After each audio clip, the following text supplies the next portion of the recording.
So you can almost think of though. They have like our. Okay, good evening, folks. I'll call the Bennington Select Board meeting Monday, July 23rd, 2012 to order. We'll start with the Pledge of Allegiance led by Jim Carroll.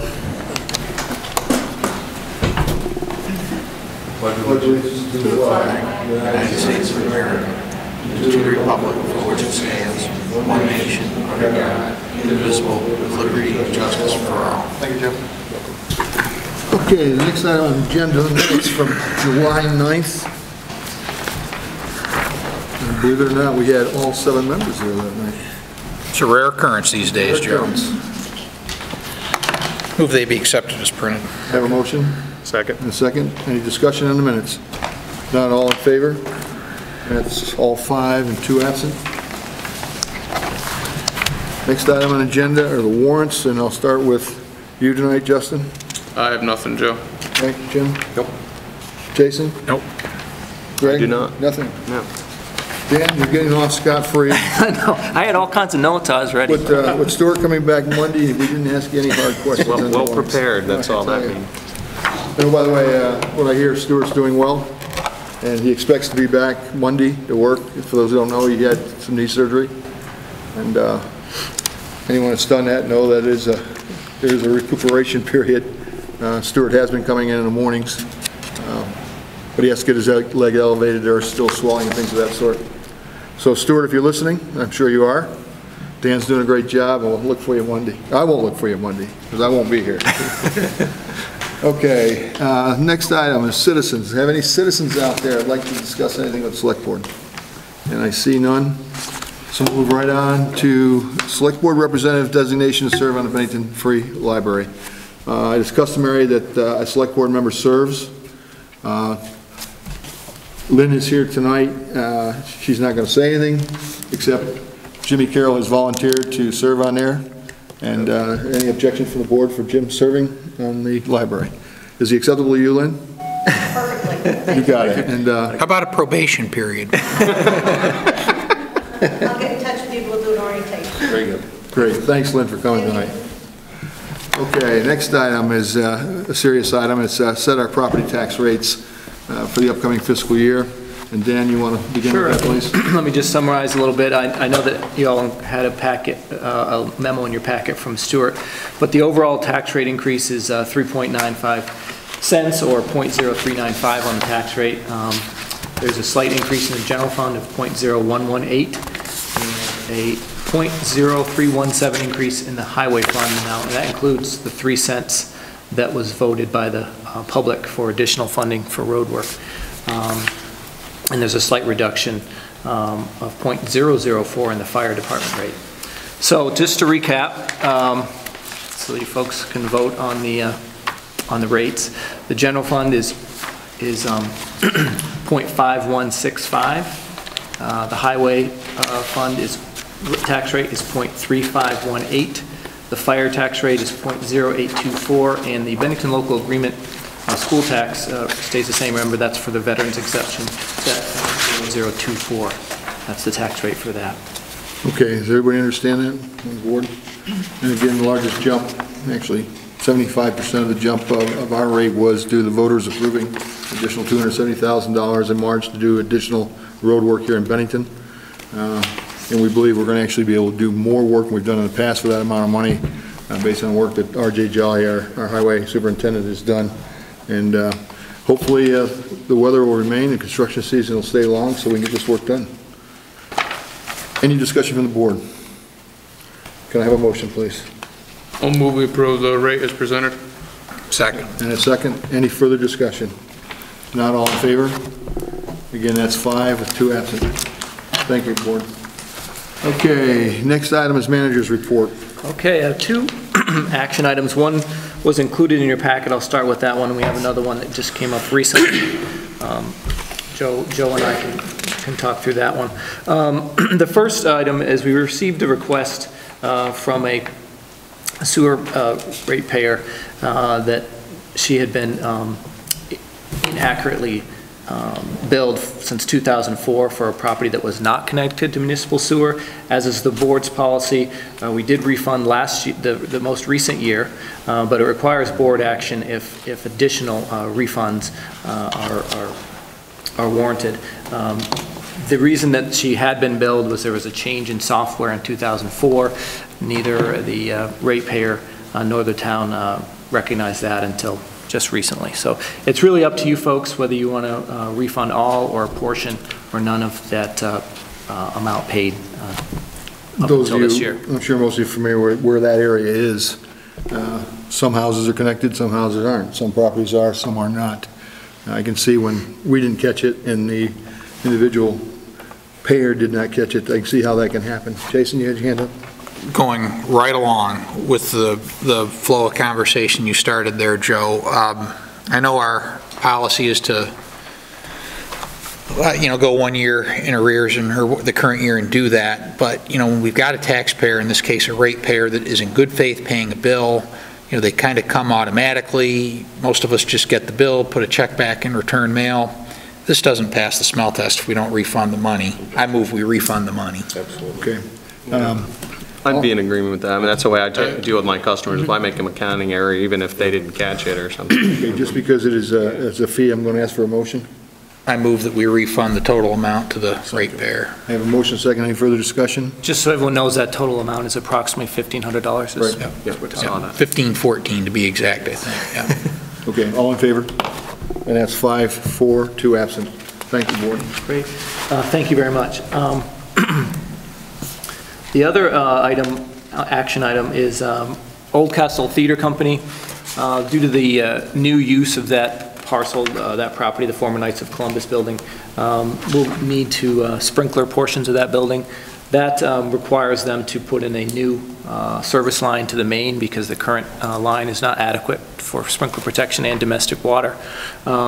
Those folks have approached the town and asked for the town to participate in that effort, specifically running a service line from the main at least until the curb stop, which would be in the sidewalk, to allow them to tie in with a new service line that would service their sprinkler system. At the request of Oldcastle, we did look into that.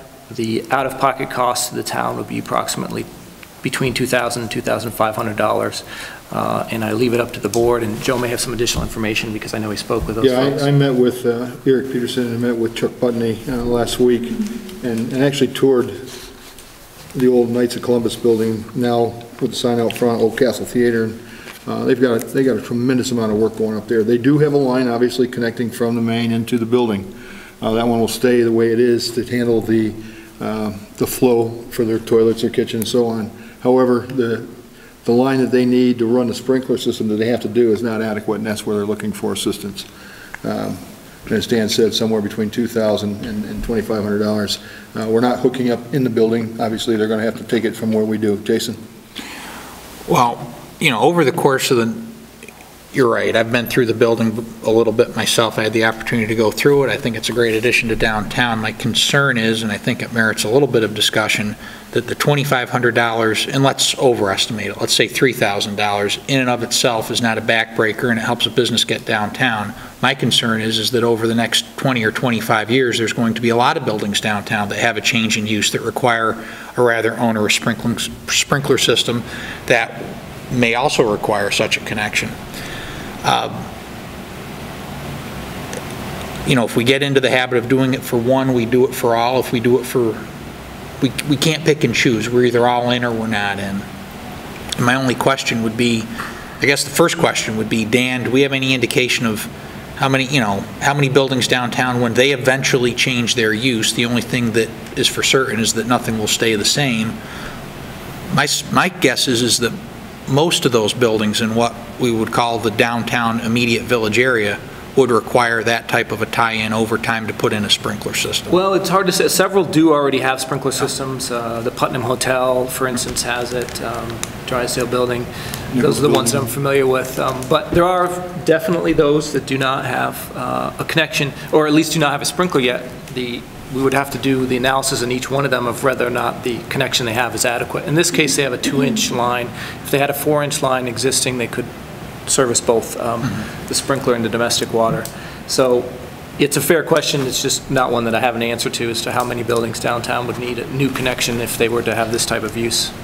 I mean, it's fair consideration, and I think at least in my opinion, if, the way I'm looking at this now is that what does this particular development, let's call it, what does it add to the town as a whole, where everyone has the opportunity to participate? And I think Old Castle, along with the program they're coming up with, in addition to the way they did before, is going to be beneficial to the entire town. Is Old Castle for-profit or not-for-profit? Not for It's profit. a not-for-profit organization. Yeah. I've got a question for you. Historically, within recent history, has there been any building that has required similar, let's say within the last 10 or 15 years, it required an upgrade? Is there a norm? The only one, What happened sure, historically? the only one that I can recall, and again, Terry could probably mention others, but the one I can recall is when the Mickey's Pizza building was burned down. Milt Surdam built a new building there, and that required a sprinkler connection, and there was a main run actually from Pleasant Street all the way to his parcel. The town did participate in that. I don't know to what degree, because certainly a portion of it could then be used by other entities. And I don't want to say too much about that because I don't know what the financial arrangement was specifically. So it's specifically adding a second line as opposed to just replacing the line that's currently there, is that? That's correct, because you can put another 2-inch line, which is less expensive than putting in a 4-inch line, which is what would be required. I'm just wondering if, the run that's there currently is so old that if we were to go ahead and do it, if just maybe prudent to replace that line with a bigger connection at this time. Well, that's a possibility. We could go with a 4-inch line instead of a 2-inch line, but then the material costs go up significantly. I believe, though, Justin, as I recall my conversations with them, they have looked at that line, and it is adequate. That's why they requested to stay keep that one for the other ones. It's not an issue that they brought up. The purpose of this line is strictly to have the pressure needed to run this sprinkler system that they've got to sprinkler the building with. Is this something we should develop a policy on eventually? I mean, I understand Jason's concern about precedent.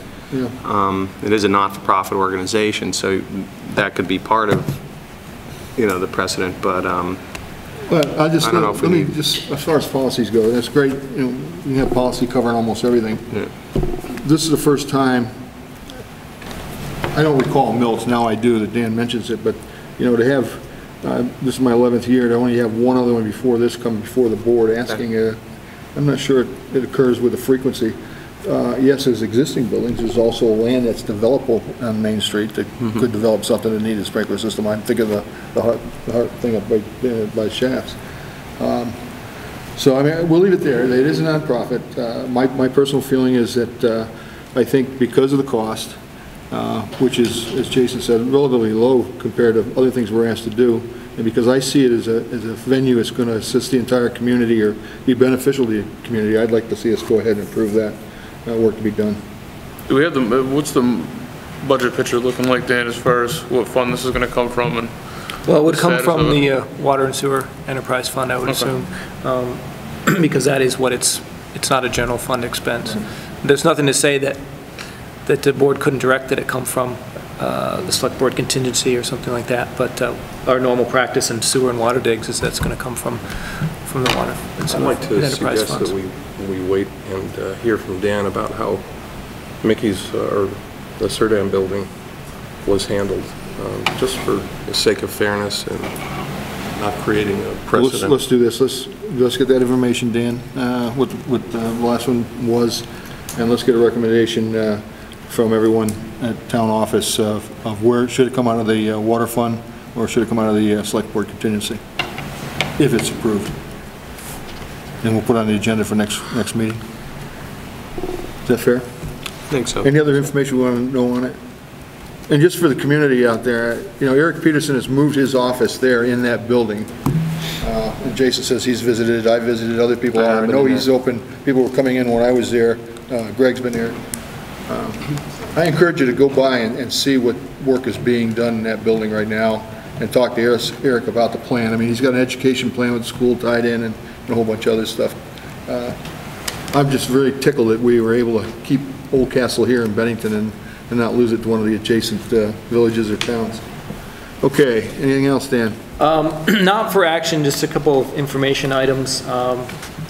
I had spoken last time about the likelihood of the Corps of Engineers repairing the flood wall just upstream from the Brooklyn Bridge, and they have verbally committed to that. There was a site visit last week with several folks from the Corps of Engineers and R.J. Jolly, superintendent. I was in attendance as well. And they do plan to repair that flood wall by coring into the base and putting grouting into the voids. They're also going to put about 300 feet of riprap through that area underneath the Brooklyn Bridge and beyond downstream, just to tie it all in. That is their plan. They told me that they hope to have it done in September, but it may be later in the fall. But we do expect that to happen. We don't have any written agreement or anything yet, but we've gotten verbal assurances that that will be taken care of. And I know that was a concern that Mr. Carroll had brought up, so that does look like that's moving forward. I really don't have any additional things to add, except if you saw the paper regarding the situation with FEMA, except to say that we are vigorously moving forward with an appeal with support of the state and our federal delegation. So we feel pretty confident that we'll have some positive result, although it will take months for that to happen. Congressman Welch is really working hard on this, and he's working with Senator Leahy and Senator Sanders. And I learned today from Dan talking to the Secretary of Transportation that this might be just a way of seeing who's really serious about going for this by requiring you appeal. Remind people, we have pages and pages of documentation on everything we did. In our initial meetings with FEMA, we thought we were in pretty good shape as far as documentation. We still feel we're in great shape, and I got confidence in our congressional delegations. They'll work to get us money. Jason? Well, a couple questions. Does anybody here actually talk to anybody in the congressional delegation? I'm in regular contact with Tricia Coates, who's Congressman Welch's aide, and she coordinates regularly with the other two legislative delegations, and she's actually been named the point person for the 3 legislative delegations. As you know, those folks work pretty closely together. Vermont, everybody kind of knows what's going on, and she's been appointed by those 3 folks, Leahy's office, Sanders' office, and Welch's office, to be the point person on this. And I speak to her at least once a week. I will have to say that they've been extremely helpful, and they do intend to bring the full weight of their delegation to bear on FEMA when this moves through the bureaucracy. That being said, we also have very strong support from the Shumlin administration, especially Sue Minter, who's the Irene Recovery Officer, and the state is going to work with us on this appeal. It's not typically, the process is you appeal it to the state and then they send the recommendation on to FEMA. We know we have no problem with the state. We're going to work together with them and put a united front on with the FEMA folks. Now, I know we're at the very nascent stages of any sort of an appeal or change process, and I find it mind-boggling that it would be denied in total. I mean, and there are, and I think anybody who was here or followed the news story or took the time to go to any of the meetings or was involved with the town of Bennington or any other municipality or organization that had to deal with any sort of FEMA reimbursement understands that there are levels of, there is the stuff that was necessarily critical, and then there might be something on the other end of the scale that would be nice but ultimately very preventative for perhaps a very rare event. And I ask this fully realizing that this is at the very early stages, but has there been any comments made by anybody involved in the process regarding the issue of it was a total rejection? Because I find it just incomprehensible that it could be totally rejected when obviously some degree, and it's a completely subjective evaluation. It's not objective at all. It's completely subjective, and I'm sure it's driven by money and where the budgets are and who's got money available to pay for what. But to me, it's almost a mathematical impossibility that none of the work could have been in that very clearly defined stage that was the immediate aftermath repair of what, for all intents and purposes, is probably a once-in-a-lifetime event for the people in this room today. Has there been any comment on that particular part at all? What you're referring to is the emergency protective measures. That's that's exactly right. Because the scientists that we hired, Roy Schiff, who you all know, documented everything so well, because we had such good data, there was not even any discussion about this work being ineligible per se. They're declaring it ineligible because they're saying another federal agency should have taken the lead on this, the Natural Resource Conservation Service. And as you will recall, we asked NRCS point blank if they had money to help us with this, Right. and they told us no. And I recall, you were at this board discussing just that point September of last year. You're absolutely right about that. And we did, despite that, we made requests at 2 separate occasions to NRCS and did not receive a response from them in writing until April of this year. So you can see that we're a bit frustrated with that argument, to say the least. That also, just to put it in context, we wrote a formal request to FEMA in early November, asking them what the eligibility of all of the work we were doing, and we detailed it to a T. And we did not receive a response from them until a few days ago, and with no explanation whatsoever. So this is what we're dealing with. We feel that we have a very good case. We have the state and our federal delegation behind us, so it's not over yet, and that's where we are. Okay. To get to your other question, Jason, I expect that the Congressman Welch will be here on Battle Day, and I expect to talk to him. Does any of the board member like to join me in discussing this thing? I think it's very clear that this board supports any effort Right. of any of the 3 members of the congressional delegation. And, since it was brought up by you, Joe, that you'd heard from what those guys were doing, I'm just curious who's actually talked to who on the staff and where do they stand. And I'll do candor, if 2 senators and a representative and their staffs can't figure out that what happened in Bennington, Vermont was a once-in-a-lifetime event, and the taxpayers of a relatively impoverished community within the state of Vermont, if we can't get aid for a $5 million project, of which we know we're going to pay for part of it ourselves, we've known that from day one. That was always part of the discussion. It was a matter of degree to what we were going to pay. Since you raised the point that you'd heard from Congressman Welch's office, I just was curious what's been said, who's following up, who's the point person, what are we going to get out of it? I don't know if, Dan, if it's still so. The last time I did talk to Congressman Welch, there was a coalition, him and a couple of congressmen in eastern New York, that were working together. Do you know if that's still happening? Well, they are still working with other legislative delegations, because the debris issue is a hot-button issue in we're other not the only states. ones in the barrel. One of our. So. It's not just us, although obviously their main concern is our Well, work. for us, that's our main Yes. concern. Yeah. And again, it's, to me, while this process was going on in the early stages, we were getting kudos for doing everything right. And,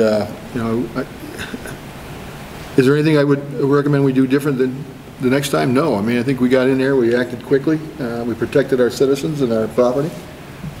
We did what we had to do.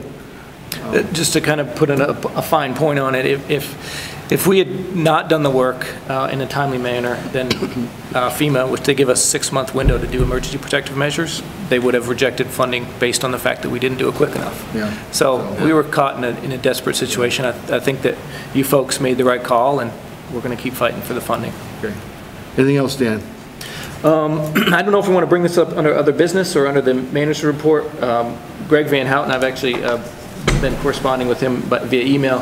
He brought up a good point, and something that we've been watching closely is discussion regarding conservation, voluntary conservation efforts with regard to the water system. And I'll let Greg discuss that if you'd like to, since it's his. Well, everybody knows it's been a dry summer, and I drive outside the area quite often, and there's areas not far from here that are in a lot worse shape than we are, and there was an article in the paper recently that the prediction is this dryness will keep going for another month or even into September. So I just think I was talking to Terry Morse, reported that our water consumption is about 25% above normal at this point. So I think it's a good idea, and I'm going to make a motion that we make some kind of a voluntary water advisory, just to get it out in the media and ask people to start paying a little more attention to their water usage. Maybe letting your lawn grow to 3 inches instead of 1 inch when you cut it, and not have to water as much. Water at night if you have to water something. Use your dehumidifier water to water your flowers. Simple, common sense things. Don't let your water run needlessly. if we can bring our consumption down a little bit, we might be able to divert something if this dry spell goes on and not get into a trouble. I mean, I can only recall one mandatory water restriction other than Irene since I've lived here, but there's been a couple voluntary ones, and I think that's the best way to go. It'd be nice to be able to avoid any kind of a mandatory thing down the road. And just so folks know, we are doing well. This would just be a cautionary advisory. We have plenty of capacity, and we are doing okay right now, but you never know what's into the future. Don't want to panic anybody. We have about 5.8 million gallons per day capacity. We're a little bit over 2.5 right now, but that being said, who knows what if it goes on? Bowles Brook may not produce as much. So, I mean, how many times in the last couple of years have you said, "I've never seen this in my life"? So, you know, just throwing that out there. It's good. It's a good practice, I think, to go with. And I'll just add one more thing on thing, but with the dryness we have out there, fires also. Absolutely. We are not issuing burning permits at the town office now because of the conditions that are out there. But I would encourage anybody who might be camping, watch, you know, campfires you should not have. Don't let your barbecue grill get out of hand, because although we have not had any serious fires in my lifetime up here, if you look what's going out west right now, Yeah. being devastated with this. So let's just be attuned to the fact that we're in a real dry spell. I haven't heard anyone with wells being in trouble yet. So I think the water table is still there, producing water, probably not as much as we used to. As far as the forest, there's been reports that the trees are actually starting to dry out, and the decomposed soil top on the ground is actually flammable. You know, so there's a lot of forests are banning any fire whatsoever. Okay. So that is something to be concerned of. Great. Anything else, Dan? nothing on the manager's report. Okay. Sue Condon, I saw you walk in late. Is there something you want to address the board to tonight? No. You just want to be in our company, I'm huh? taking Joanne Aaronhouse's place while she's recuperating. I had a sense from talking to some of the businesses downtown that it was successful Midnight Madness. Good crowd, good turnout. Average? You're shaking your head no. I don't know. Oh, you don't know, okay. I don't know. All right. And Joanne's doing well? She's doing very well. She's out of physical therapy and can't wait to get her license back. She had both her knees done. It's done. Both knees done. God love her. The only thing I would like to say is that it's very hard to hear you guys back here. I know TV, you can hear you really well, but sitting in the audience, You know, that's a good point. we can't hear you. Dan, this new When system, the air conditioning is on. this new system we have here is supposed to be able to do that, right? I'm not sure. That's something I need to check Why on don't- to see if we it can can, connect. let's test it our next meeting. This new system was installed, supposed to give us a capacity that now the people in the audience can hear what we're saying. So let's give it a test, and if it works, let's do See it. if we can use the amplification of this new system. Just have to watch that going into here for the Yeah. TV. I'm sure there wouldn't be a problem using this for the meetings, but I know that we discussed with Stu, and I think like a week after they set up everything, that I think someone from the fire department was going to go through with us and tell us exactly what goes where and how everything works, because every AV system is a little different. Okay. Kenny, why don't you look into that, see if we can test it? See if we can get it. It's good, let's get it up for the next. What's that? We need a key to get into that thing. Okay. Yes. In the Dan will take cabinet. care of that. Okay. Okay, we'll go to other business, start with Jason No. and Greg. No, the water was it for me. Okay, Justin? No. You good? Yep. Okay. Yeah, we do have another meeting before Battle Day. We do have one business, I want to talk about it. There was a piece of paper on your desk. It wasn't in your packet. It's a resolution honoring Robert Bob Howe, as most of you are probably familiar with. North Bennington honors a citizen every year. This year, they're honoring Bob Howe. I'd like to just read the resolution. Town of Bennington resolution honoring Robert Bob Howe. Whereas Robert Bob Howe, born in Troy, New York, arrived in Bennington in 1952 with his wife Cora May. And whereas Bob Howe taught industrial arts in Bennington schools for 14 years. And whereas in 1972, he created the Porter Brace Company, manufacturers of professional video equipment, carrying cases, a most successful endeavor. And whereas he has gone on to serve his community in many ways. sitting on many local boards, the Bennington County Regional Commission, the CAT TV Board, the North Bennington Planning Commission, the Vermont Arts Exchange Board, the Sage City Syndicate, the South Shire Media Partnership, parentheses WBTN, and other groups and collaboratives. And whereas he has been a longtime supporter of Old Castle Theater Company and WBTN AM 1370, both important local assets. Now therefore be it resolved that Robert Bob Howe deserves recognition and appreciation for all he has done for the greater Bennington community. Bob will be further honored at North Bennington's Living History Day, August 8th, 2012. Signed by the Select Board if it's approved. Do I have a motion? I move we approve it, but I'm going to assume we're going to present Mr. Howe with what we sign. Yes. We have a typo, if we can just have that. Okay. We've got 2 commas together in the 5th whereas. If we could just clean that up before we present it, might be a good idea, but, you know, I'll just say this, the first time I heard about the Port-au-Brace company, I was in Pennsylvania when I heard about it, and my brother-in-law, who's a cameraman, said, hey, you're from, well, he wasn't my brother-in-law at the time, I just started to date his sister, now my wife, and he said, well, have you ever heard of this Port-au-Brace company? And at the time, I was like, I think I've heard of it, but he raved on and on and on about it, and ever since then I've learned it really is a nationwide and worldwide Watch the Super success. Bowl. Exactly. Every sporting And event. all those guys have it, so it's really something that's right under the radar on Route 67A, and we're lucky to have a business like that. See how you're telling history, I'll tell you, when I first found out about it, I was sitting in Mannheim, Germany in 1990, and CNN came in to interview me on an issue we were doing, and they had this Port-au-Brace. And they were beautiful looking things. I says, you know, where do they get that? They said, North Bennington, Vermont. Like that fell out of my chair when I heard that. You know, I fell out of my chair when my I have brother-in-law the same said, oh. experience. you A know. friend of mine who works for a TV station in New York City, and he used to drive cameras up to Bennington to drop them off to make models of them. So, yeah, it was quite a thing. And his involvement with WBTN and these other boards is nonstop. He's one of these guys that, you know, Right. shows up and gets something done. And so I'll make the motion if you... Okay, motion, Second. second, discussion. All in favor? Okay, what we'll do is send this back to be retyped in, and it'll be in the town office, folks, to sign. We'll have that ready for you tomorrow We'll be morning. ready tomorrow. Sometime, please go by and sign, okay? And that's all I have, and we do have need for executive session for both contracts and litigation, And can we throw personnel in there, too? and personnel. Have a motion to go into executive session, please. So moved. Second? Second. Discussion, all in favor? 5-4, 2 absent. Thank you, folks, for joining us this evening.